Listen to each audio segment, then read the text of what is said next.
Well, good afternoon, ladies and gentlemen. Welcome everyone to this session that I believe is going to be quite an exciting one. We're going to be rethinking agriculture in Africa and how can innovative approaches drive sustainable and climate-smart food systems. That says a lot of things. We have with us a very distinguished panel. I'll come back to that in a minute. Very quickly, let you know that while the panel will be addressing the issues we'll be discussing, I'm going to be calling on you, the audience. I would like to hear what you think about what we say.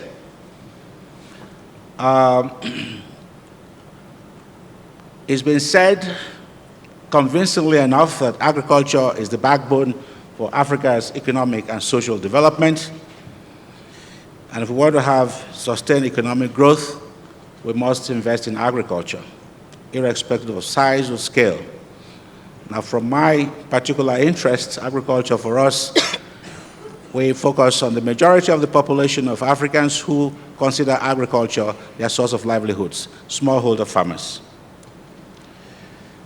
But if we look at the agricultural landscape, particularly food systems, our continent continues to spend about $35 billion annually to import food. A recent statistic that I was given is that we actually produce about 130% of our food needs, but we lose 60% of them. Now, I think it's absolutely ridiculous that a continent as rich as Africa spends $35 billion creating jobs elsewhere and giving opportunities for others to make money that can be invested here in Africa. Now, 80% of our farming systems is primarily done by smallholders who cultivate, on the average, less than 10 hectares, actually about 2 hectares. And they are mostly women. So when we talk about agriculture, we must also see that the driving force behind Africa's agricultural systems, at least in the rural space, is mostly by women. Now, with that background, the question is, how can Africa be able to meet the challenges, the new challenges that have been imposed upon us by climate change? We are aware of the consequences of the recent El Nino, mostly in Eastern and Southern Africa. And by projections, by 2020 or 2050, about 20% of our food production will be reduced, mainly by the impact of climate change. But the good part of it is that our population is growing, but not only growing, the middle class is expanding, and so the demand for food will continue to rise. One fortunate thing, I say fortunate, is that with all the advances in science and technology, we are yet, and I hope we never do, invent a new technology that makes it possible for us not to eat and yet feed ourselves. So I think until 2050 at least, we'll continue to produce food, we'll continue to need food. Now these are the issues we're going to be addressing this afternoon.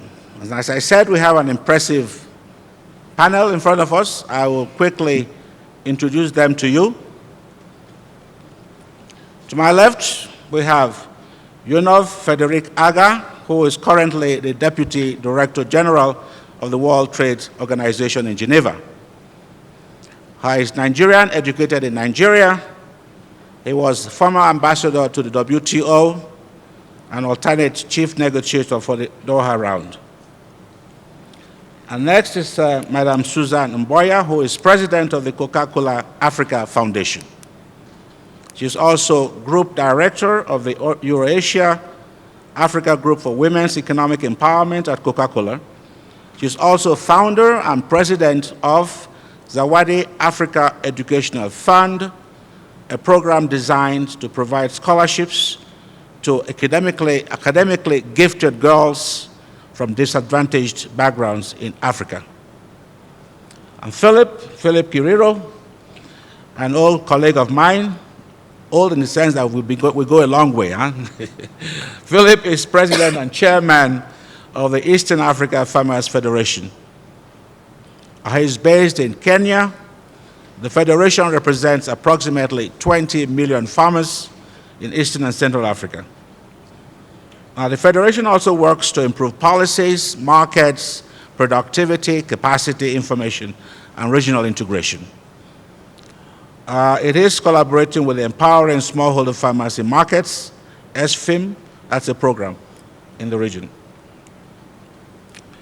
And finally, on my panel is our Honorable Minister for Agriculture, Gerardine Mukeshimana, Minister for Agriculture and Animal Resources of Rwanda.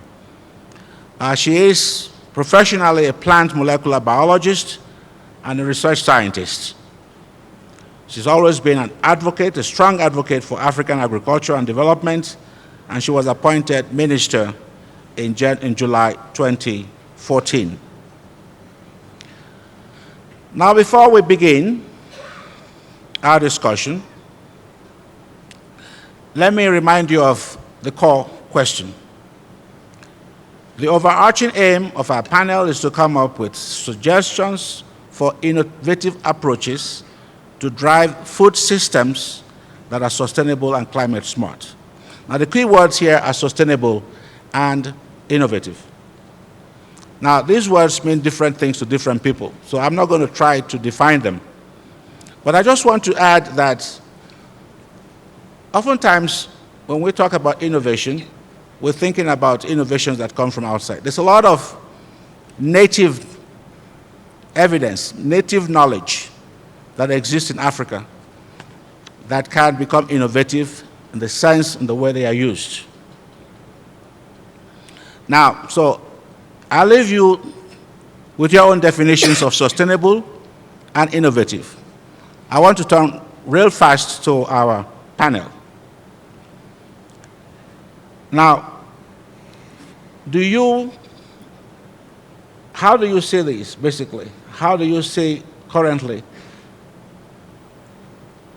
approaches, innovative approaches to addressing climate-smart agriculture? From your own perspective, I want each panelist to give us their first take on this particular framing issue. Yonov. Well, I'm from the World Trade Organization, so I'll respond to your question from a trade perspective, because I believe one of the big challenges of agriculture to date has been the multilateral trade rules in agriculture.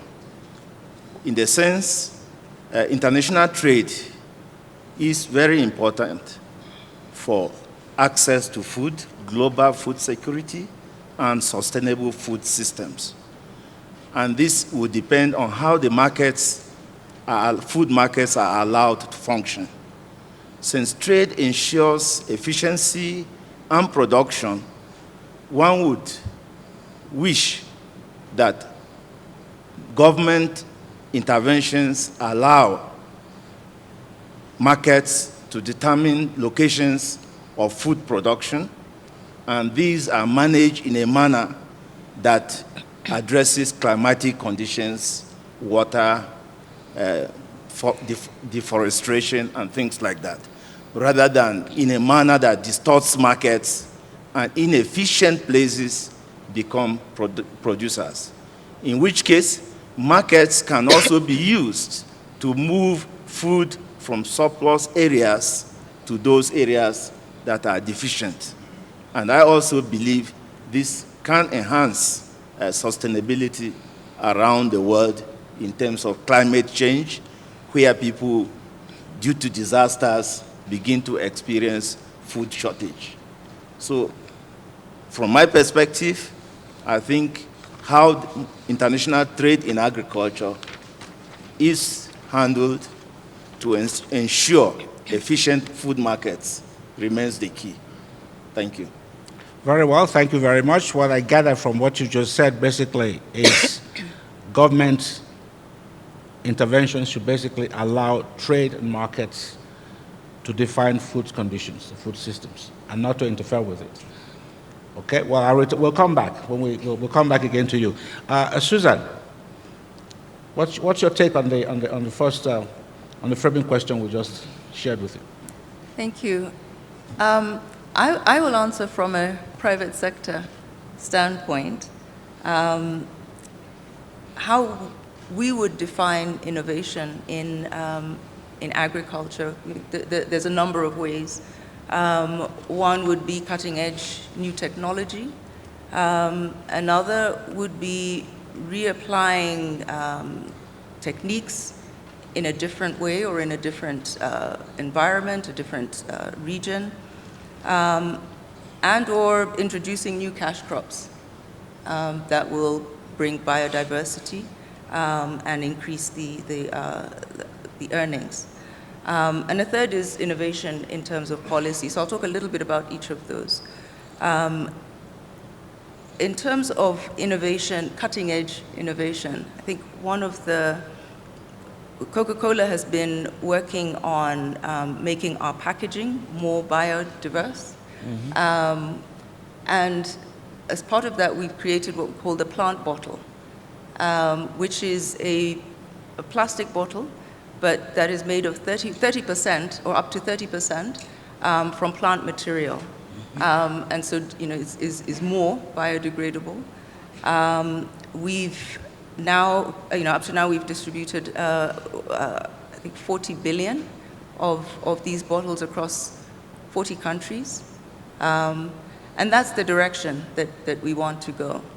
An example in terms of introducing cash crops in new areas, we are in the process of, or we're piloting, growing stevia, which is one of our sweeteners, a new sweetener that we've been using in our products in Africa as a way to increase the earnings of farmers.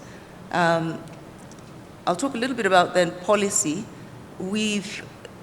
Coca-Cola is fortunate in that we have a vast ecosystem of suppliers across the globe, and that gives us an opportunity to influence certain practices, to influence sustainable agriculture practices on a very large scale. We introduced what we call the Sustainable Agriculture Guiding Principles, the SAGPs, to guide and set expectations from our suppliers in terms of how we want them to operate, and that includes protecting water resources, reducing greenhouse emissions, improving soil, promoting biodiversity, reducing post-harvest losses. We've also made a commitment, and a public commitment. We're very interested in ensuring that we are driving and we're promoting sustainable agriculture in Africa, and specifically among small farmers in Africa. And again, that we've a program called Source Africa, which is just that. We've made a commitment to source all of our top 14 ingredients, plant or agriculture-based ingredients, in Africa by 2020. And that includes things like tea, coffee, fruit. And to do that, we'll be helping farmers to improve their farming techniques, improve the supply chain efficiency. We'll be actively promoting sustainable agriculture and sourcing in Africa, and also working to ensure that the standards overall, the overall standards for growth, production are higher. So that's... listening to you, you've said some very interesting and innovative things in a sense. Coca-Cola, you have these biodegradable plastic bottles. You are involved in promoting sustainable agriculture for smallholder farmers, and you talked about Source Africa. I must admit that until recently, actually preparing for this event, I wasn't aware of a Coca-Cola Africa Foundation. Why is it that the perception people have of Coca-Cola is basically Coke and other associated produce? Why is it that we do not know all the good things that I just discovered that you actually do? Why is that so? You know, we believe that the best way to promote the things that we do is advocacy.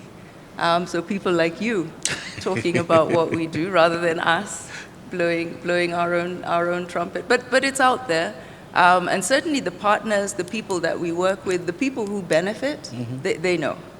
Well, that's good. I'm pretty sure we're going to have time to come back to this. Philip, now you represent a large population of, I call them stakeholders of what we're talking about. Yeah, you're right. Now, so how do you see, from your perspective, how we can actually promote innovative approaches that will drive sustainable, climate-smart agriculture? Yeah, thank you very much. I think that is a very, very, very important issue to the people I represent, the farmers. But it is also important to also make it clear that producers have always been innovative. Farmers have actually been innovative over the ages. And I think what has actually been a problem is that, one, we have not been able to really capture those innovations and scale them out. They exist in tiny silos, very important, very powerful, but we have actually not been able to really get onto them and scale them out. What is the problem there? What is the problem about scaling up? I mean, if you have so much that you say that it's available at the local level, at the grassroots level, so what is the major constraints with respect to scaling up these and innovative approaches? I think the major problem is actually, first, is actually appreciation. Because if our scientific community, and even those in policy, took it seriously, and realized that there were innovations out there in agriculture with the farmers that can actually be captured and rolled out. I think if we can actually get into that, if we can actually get that level of appreciation, instead of actually reinventing the wheel, even by merely profiling those innovations, that would actually help. Okay, Gerardine, you have a background. You are a research scientist professionally. Before you got into your current responsibilities, from your current responsibilities as a minister, now how would you react to what Philip is saying, and tell us your own perspective of how innovative approaches can really drive sustainable climate-smart agriculture? Yeah, thank you. I think the upscaling the technologies by the farmers, in a way, has been associated with the way the technologies are generated. That's one point, because up to recently, you've been in your own lab and you think the whole world will be uptaking what you are doing if you are not doing it along with the end users. That's one thing that I may think of. Another thing is the extension systems. Extension systems, especially in Africa, have been kind of isolated from the rest of the world. A scientist will be somewhere in the lab, we develop a technology, he will send it to another extension agent somewhere, and then you expect it to know it exactly and take it in the correct way to the users. And then the extension agent will go to the community and tell them that you guys, you have to use this. And I think this lack of interconnection between the users and the generators of the technologies, I think has been one element that I think as we are challenged by the climate change, and as you mentioned, the growing population and the pace of urbanization, where, I mean, by 2050, 50% of our populations will be living in the cities, and there will be young generation demanding more sophisticated foods. I think that has to change. That has to change, but also being an African, I think that we have to think regional as we design technologies or policies. We have to think regional or even continental, because we are faced with the climate change. We have to preserve the resources that we have as land for our future generations. And we need to feed the growing population. So all of those combined, I think at least in African context, we need to make sure that that specific land that we are trying to maximize the production is well conserved. That means we need to think smart, because the previous technologies that have been used to increase productivity, we need to look at them and use them in a well-dosed and smart way. And also, once we get the production out of it, we need to make sure that the whole chain is well connected. That means the transportation infrastructure, the trade barriers are removed among African nations. So all of these, specifically implementing policies that are removing the trade barriers, is going to be a key in what we are doing to make sure that we are unlocking our potential. So there are many things that can be said about this, but I think that's a very tall agenda that you are just sharing with us. But before I come back to our panelists, because I have specific questions I want them to speak to, does anybody in the audience have a very, very, very pressing idea they would like to share with us with respect to what our panelists have just said in terms of the framing question? We have somebody extreme yeah. You have no more than 2 minutes, sir. Just 2 minutes. Thank you, sir. I'm Vijay Sardana from UPL, India. I have a small question. We know there is a deficiency and productivity issues in African agriculture, and a lot of experiences are already done in many African countries or neighboring countries. Why it takes so long within African system to adopt good practices and good technologies which are already tested, performing in other neighboring countries? Thank you. Okay, thank you very much. I don't think any one of us here represents Africa. So I think your question is valid. I want to come back to that at some point, but my question to the audience, if you have any pressing perspective you have with respect to the main question we are addressing. If not, we'll then move on. Yes, sir. Down in the middle. Thank you. Mm-hmm. Thank you very much. My name is Davis Yaraba. I'm a fellow at Harvard University. I have a question for the panel. Now, in terms of innovation in agriculture, how do you see the role of big data and information technology that will drive science and innovation? Well, what are the prospects for big data in the future of agriculture? Thank you. Who is in a position to respond to this amongst the panelists? Big data and innovation in agriculture. Yeah, thank you very much, facilitator.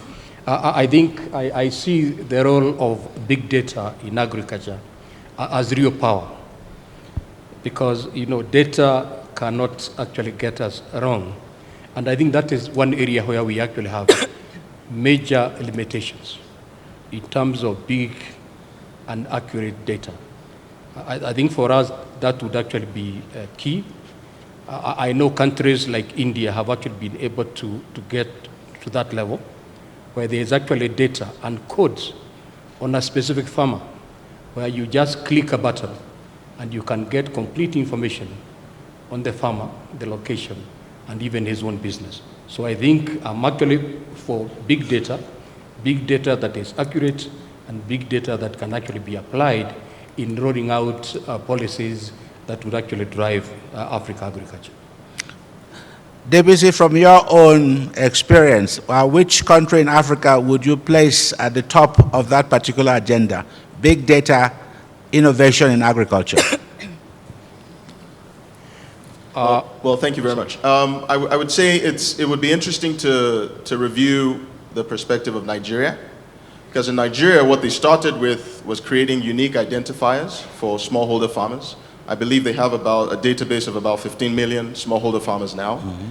And the prospect for big data is, combining the unique identifiers with farm location, farm sizes, the crops, yield, weather information, soil fertility information. That then opens up a whole new swathe of businesses, innovation and research. So now you can have SMEs working on special micro blends for fertilizers. You don't need the big fertilizer companies selling generic urea to all farmers. You can have SMEs working specifically with farmers to address fertility, micronutrient issues at the micro level.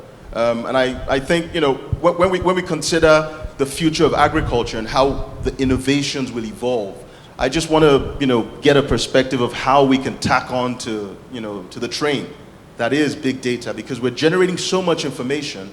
We have national governments that hold on to information. Most of it is not open, and that stifles innovation because the private sector doesn't get access to the information. One of the things we would advocate for would be for governments to open up data. We think it's the biggest public good that any national government can give to its people. Thank you. Thank you very much for that contribution. We're going to come back. There was a question from the gentleman to the left about what is stalling Africa's agricultural transformation. And basically, that's what you said.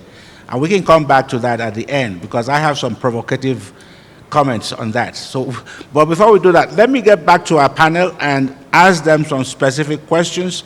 And I'll ask you to please keep to 5 minutes, because I want to come back to the audience. So I'm going to start this time with Susan. Now, as I said earlier, there is a general misunderstanding of the role of the private sector in Africa. Given the primacy that the private sector is there to make profit. That's what we all believe, literally speaking. But you lead Coca-Cola's 5x20 program in Africa. The company's commitment to economically empower 5 million women entrepreneurs by 2020. Now, how do you see Coca-Cola as a multinational private sector entity focusing to ensure that youth and women can more effectively contribute to sustained economic growth, food security, poverty reduction in Africa? And while you're answering that, could you also look at, from your own perspective, what, from your perspective as a private sector, where should government put emphasis in creating an environment where the private sector actually thrives and is able to actually deliver service and opportunities for the benefit of youth and women, smallholders in particular? Thank you for that. As you said, we have actually for some time now at Coca-Cola invested a lot of time and effort in defining ways to empower women through our value chain. Out of that came a commitment, we call it 5x20, to economically empower 5 million women by the year 2020. And that happens in various ways, retail, training, but agriculture, and sustainable agriculture in particular, is extremely important. And the smallholder farmer is somebody that we believe is a key component of our value chain. But also, that's the kind of person who, or that kind of initiative that can actually change communities from within. It's what we call inclusive business. So yes, Coca-Cola is making a profit through the value chain, but doing it in a way that improves the community and the community benefits directly. With our 5x20 program, we've had a couple of initiatives or programs. One is called Project Nurture, looking to help improve the lot of smallholder farmers. Project Nurture was actually a partnership that we've done with the Bill and Melinda Gates Foundation to improve farming practices and outputs for 54,000 farmers, half of which, a little over half of which were women. As part of that, we're looking to improve their agricultural practices, create, buying groups, so network them to create buying groups and give them, more buying power, create markets for them as well, and then look at it even more holistically. That it's not just about creating the economic opportunity, but also creating an enabling environment. And so, giving life skills, healthcare, things like that holistically enable women to improve their lives. We have a similar program called YES, Youth Empowered for Success, in which we've been economically empowering youth. It involves training, access to jobs. And when I say jobs, that also includes jobs in the agricultural sector. And then the support that they need to thrive in these jobs. But finally, you talked about what is the role of government. And we think government has a very key role to play in all of this. We as the private sector can innovate, we can support, we can use our convening power. But if the environment is not friendly, we're not able to succeed. So I see the role of government as being, ensuring that infrastructure is in place to enable small farmers to thrive, ensuring that the utilities, water supply, the things that small farmers require in order for them to be successful are in place. Well, thank you very much. Let me come now to Yonov. You are you're Deputy Director General of the World Trade Organization, and that means a lot to a lot of people. Now, as an expert in this area, because prior to being deputy, you were also a permanent representative of your country in WTO, ambassador rather to WTO. Now, do you think that international trade agreements are really supportive of our government's efforts to provide African producers, input suppliers, dealers, marketers, financial institutions, and the small producers themselves, with the adequate instruments to trade on the continent itself and outside the continent? Now, what kind of policy support do you, in a summary fashion, do you see that government should provide so that African producers can actually be active partners in trade? I think it's a very good question, but also complicated. And I want to assure you that what I say is not a view of the WTO, because I speak to the agreements that members may have signed and the agreements that cut both ways. First, why we want free trade, free fair trade in agriculture, the rules also allow governments to address food safety concerns. So there are other agreements there. They are not essentially agreements in agriculture. For instance, we have the SPS agreement. So how governments put in place their SPS systems will determine how you produce and sell your food in those markets. So it's not just about what you do to produce. Second, if you look at the agreement in agriculture itself, it does really allow government support, particularly under the domestic support pillar. The challenge is the permissiveness of the rule is one thing, and its actual administration another. Many African countries don't have the fiscal might to support or subsidize agriculture, even in areas that they can conveniently do under, for example, the green box measures. Some of these include support for research, extension services, provision of inputs to address needs of small farm holders, there's an environmental window that allows even the government to even give cash if it means preserving the landscape or things like that. I don't want to be technical, but you can do this. You can provide fertilizers, subsidies to your farmers. The issue is, do you have the money? So you now end up with the inequities of the world. Those who have the money take advantage of the provisions of the rules and pump money into the system. Depending on how much they put, you end up distorting the market, because those who cannot receive support become unproductive or uncompetitive. So that's the real challenge. For Africa, and as an African, I think we need to think differently. First, production is good, but production must be targeted to a market, in particular agricultural market.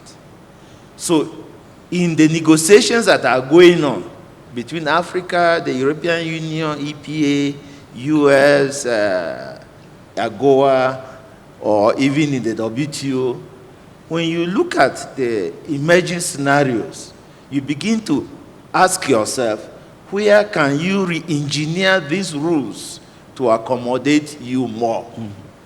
And that is where we feel. And I think it's not just about the domestic support. We should also be looking at standards. If you go to many of the other food markets, you are not just dealing with public standards, you are also dealing with private standards. And to overcome these standards, you need complete systems of agricultural trade support infrastructure, which again is another area of investment. Okay. So I think at the end of the day, what I would advise is for governments to look at targeted markets for targeted crops, appreciate the conditions in these markets, and then come back and work with the farmers as to how best to produce, and then develop the supply chain that move this produce from the farm into those markets based on the market requirements.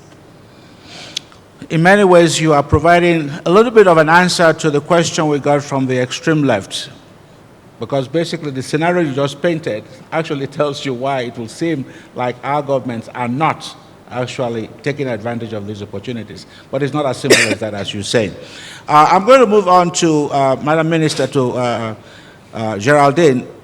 But does anyone want to address specific questions to either to Susan or to Yonov based on what they have shared with us before I move on to the next panelist?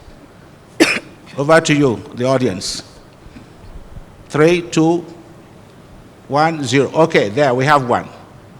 Please, specific questions, not just the comments. Thank you very much. My name is Ali Angula. I'm a commercial horticultural farmer from Namibia. I'm also a young global leader.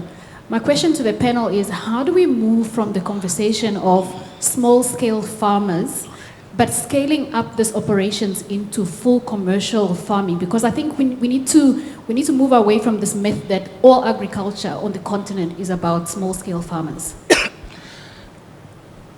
Does anybody want to respond to that? Yes, Susan? Yeah, I think that the term small-scale farmers is a little deceptive now, and or it's changed significantly. Somebody talked about big data, but more and more with technology, the farmers are networked. Mm-hmm. So while they may be small, those networks are big, those networks are powerful, those networks have convening power. They also have access to information that they didn't have before.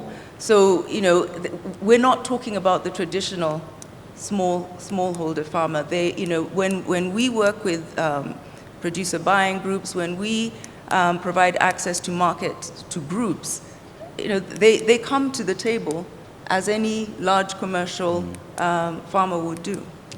Well, very quickly, I think also, just to add to what Susan is saying, our definition of small scale or smallholders is a little bit old-fashioned. You can't be a smallholder producer and yet be commercial. Yes. Okay, so being a small-scale producer doesn't mean you are only providing for your household food security, in which case they are subsistence farmers. The fact that there are farmers today who aggregate themselves and their produce to be competitive in the market. And with IT and big data, there's a lot of transformation taking place in the continent. Aggregation of farmers into cooperatives is happening. And they are supplying produce to supermarkets in many parts of Africa. So you have to change your own mindset as well. And this is the issue here. We don't see smallholders and small-scale producers as just poor rural people who are waiting for government handouts. They are basically waiting for economic opportunities to participate in markets, domestic markets. But you, the consumers, you have a responsibility. You have to also buy local, eat local. If we do not, and we want to look for things that come from outside of the country, of the continent or the country, where will they sell their produce? Where's the market? You are the market, so you can influence the process. Over now to you, Gerardine. I have a specific question for you. As Minister for Agriculture, a key sector in Rwanda's economy, it has remained resilient and continues to grow. Now, Rwanda's agriculture, however, is characterized, as we just said, by small production units, highly susceptible to impacts of climate change. What have you done in Rwanda to actually help these small producers to address climate change, and how are they responding to it? And do you see that policies by Rwanda's agricultural authorities have contributed to agricultural growth? And do these also offer incentives for domestic private sector to create conditions for successful businesses? The Rwandan agriculture is trying its best to move because it's funded on two things. It's funded on land, that is resources that is limited, that everyone knows that he has to conserve, but also it's funded on people. That's why you see like everyone has his own plot of land, and it's registered to him. That is providing incentive for him to try to preserve it at his best. Of course, as a government, we have to make sure that we are providing enough trainings and information that is needed for them to preserve the land. So those two things being there, the government has been trying to shape up policies that are turning around the land and also at people. That is policies that are aggregating the producers to make sure that you are raising their voice, that you are raising their negotiation power so that they can be heard somewhere. Another thing is that supporting them to access information but also inputs. And on this, there is a policy that we implement which is around the land consolidation. The reason behind that being that our land is really limited and the average farmer is having 0.5 hectares of land. So you cannot get all of this technology on isolated farmer. That's why the land consolidation comes in. And having in mind that to get out of where we are and moving to where we want to be, agriculture is an anchor to what we do. That means the government has been putting agriculture in the forefront of every policy that we are shaping. Like if you look at Vision 2020 or economic transformation and poverty reduction strategy, you will find agriculture being the key pillar of economic transformation, rural development, youth employment. So having that in mind it helps you to concentrate on that. And then from there, activities turning around erosion control, radical terracing, irrigation, they comes in because it's in the mind of everyone that this land has to be able to sustain the livelihood of people. Well, thank you very much. I think we are left with just about 11 minutes. I want to come back to Philip and then open the floor for some comments from the floor, from the audience. Philip, can you, in less than 5 minutes, really tell us whether does Africa need to move to a model of larger farms for farming to be efficient and sustainable? If so, or if not, whichever way, what policy support do smallholders need? Are the current levels of productivity with current access to inputs, very low productivity levels, little access to inputs, financial services, and the rest of them? Do you see us actually, with the current model that we have, being able to meet the challenges of our Africa 2063 agenda, or what needs to change? Yeah, thank you very much. I think that is critical, and I'm glad you have actually also brought on board the issue of productivity, because the consequences of low productivity is actually real at the farm level.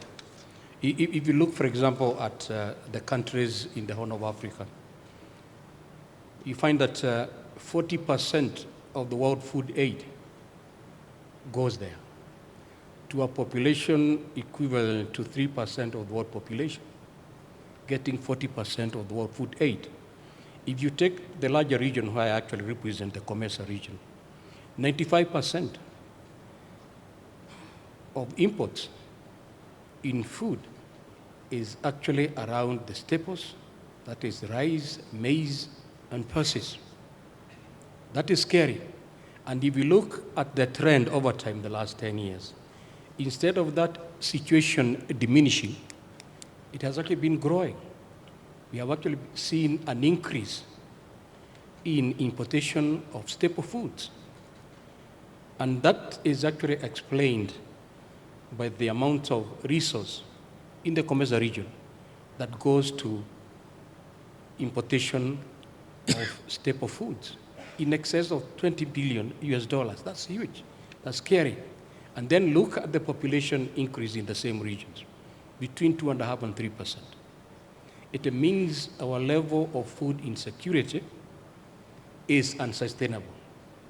Something has to be done. And then getting down to productivity, where we are told we are producing less than 10%, or we are making a contribution of less than 10% to the world food systems. The production itself is low, all right. But if you turn the coin around, we are, even with the post-harvest losses, we are actually providing 50 to 70% of the food that our people eat. You just need to go to our village markets and see the dynamics around food coming from small people and going to huge towns or cities of our continent. So I think in terms of productivity, we are actually low, but in terms of what it is we are doing, it is clear that it's huge. But on low productivity, we cannot blame the small-scale farmers just per se. I think just like the president of Africa Development Bank actually said about power during a panel discussion here, for me, the issue that is critical is land. If you look at the continent, 90 to 98% of land is in the hands of the states. Yeah? If you look at the number of farmers that have legal rights to land, small farmers, it is less than 10%. And this is the point at which I actually envy, through the minister, the government of Rwanda, in that they actually concluded their land adjudication and documentation by 2013. And I have the opportunity in my position to actually interact with the villagers and the small farmers here in Rwanda.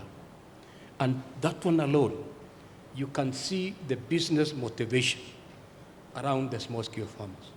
So what you're saying that, in your opinion, what can governments do to actually support agriculture, particularly smallholder agriculture, is land, access to land, land ownership? Yeah, for me, the first one is actually access to land ownership. Two, we need to reorganize and put some discipline around small-scale agriculture. We need to be clear on the locations we are actually providing policy, we are providing investments, and we are getting other stakeholders to actually assist. Land I have actually mentioned. We actually have the input market, which is critical. Yeah, we have to turn over to the audience. So if you make that point very quickly. And finally, we actually have the output market. I think if we can actually work around reorganizing that and some discipline and working on organization of small-scale producers around business clusters, for me, that is actually key. Well, thank you very much. We have had a lot from our panelists. I will not try to summarize or highlight what they've said because then I will steal into the time I want to devote to you. So we have had brilliant contributions. Now, do you have a solution to the problem? Yes? Over there. 1, 2, 3, and 4, and then we'll have to close. We only have 5 minutes, so please be brief. 1 minute for your question. Okay, Simon Winter from TechnoServe. Some things that I believe need to be part of the solution is that we need to go beyond the current focus on yields and livelihoods. So they're an essential building block, but they're not going to be sufficient to withstand the climate risks that are coming and mounting every year as we see them in the fields. Some of those elements are, the Minister already mentioned, improved access to information. That's not just big data, but it's very specifically about weather information and information coming out of climate models that are talking about the changing suitability patterns for specific crops which need to change investment behavior now by farmers. Secondly, adoption of climate resilient seeds, but also other inputs, and then most important, climate resilient practices like conservation agriculture and sustainable intensification practices. These are a heavier lift than a lot of what we're doing currently in terms of training farmers.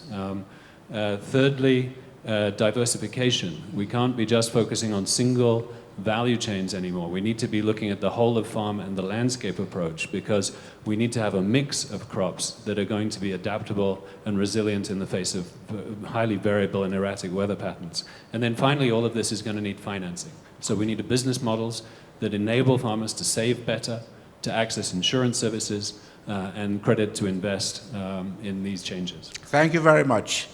Up front here, I thought I had 2 hands up. Yes, sir.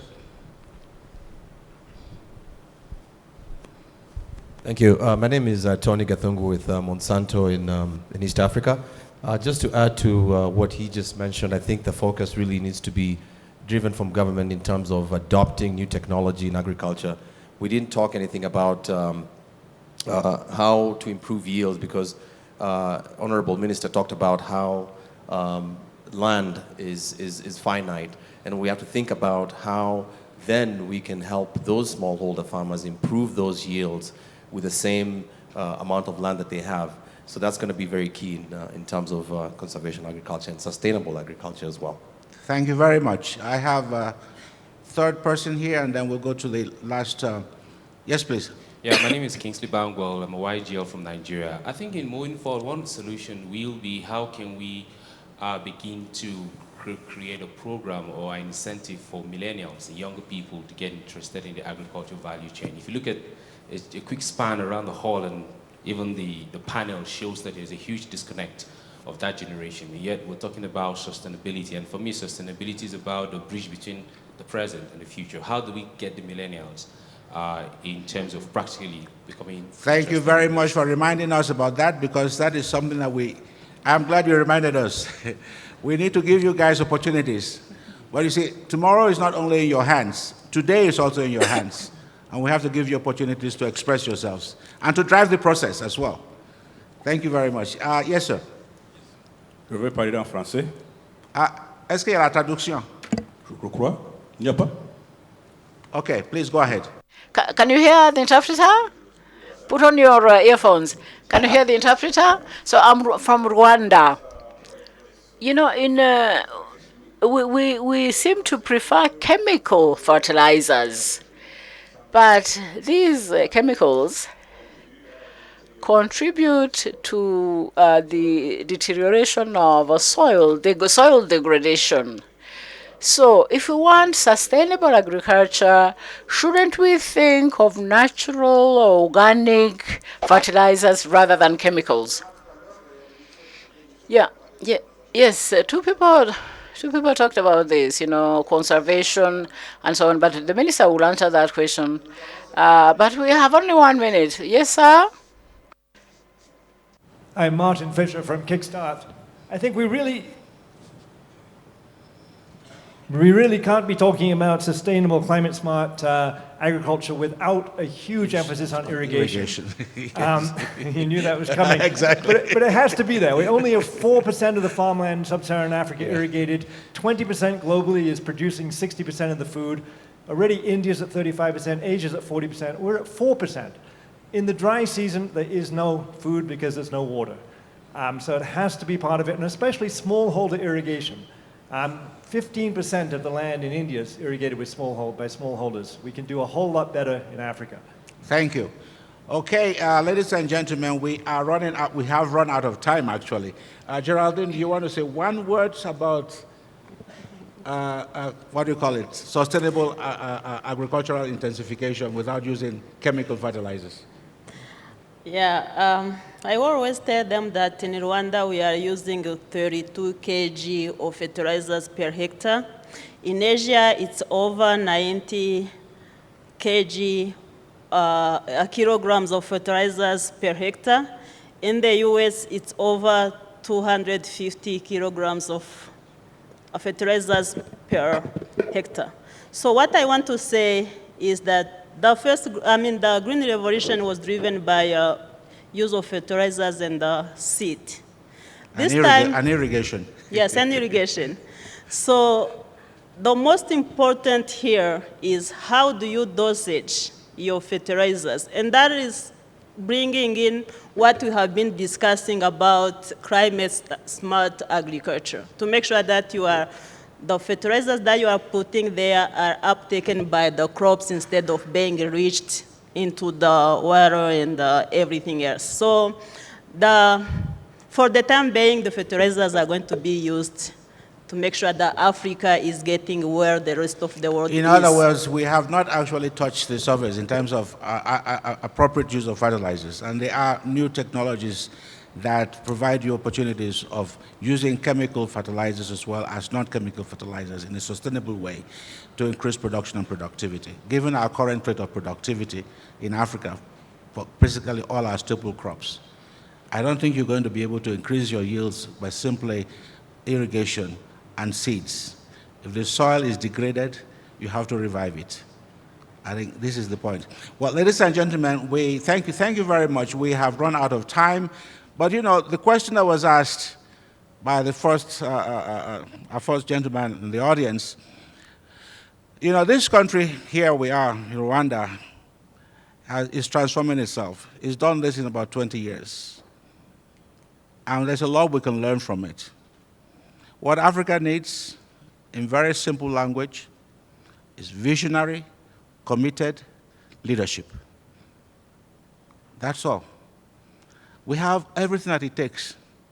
We have the people, we have the resources, we have the land. We just have to have leaders that lead the way. It's happening here, it can happen elsewhere, and we got the future in our hands. Thank you very much. Let's clap for our panelists for...